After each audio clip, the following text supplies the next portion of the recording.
বলা হয়। হজরত শাহজালাল রহমতুল্লাহ আলাই সকল ধর্মের মানুষের কাছে সমাদৃত ছিলেন। প্রতি বছর হজরত শাহজালাল রহমতুল্লাহ আলাইহির মাজার জিয়ারতে ধর্ম বর্ণ নির্বিশেষে মানুষের ঢল দেখতে পাওয়া যায়।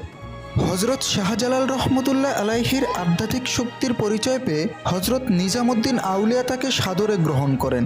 প্রীতির নিদর্শন স্বরূপ তিনি তাকে একজোড়া সুরমা রঙের কবুতর উপহার দেন।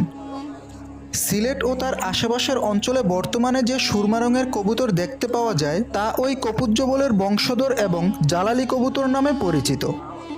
সিলেটে জাতি ধর্মবর্ণ নির্বিশেষে কেউই এই কবুতর বধ করে না এবং খায় না, বরং অধিবাসীরা এর খাদ্য ও আশ্রয় দিয়ে থাকে। মাজার এলাকায় প্রতিদিন ঝাঁকে ঝাঁকে কবুতর উড়তে দেখা যায়। মাজার কর্তৃপক্ষ এসব কবুতরের খাবার সরবরাহ করে থাকেন।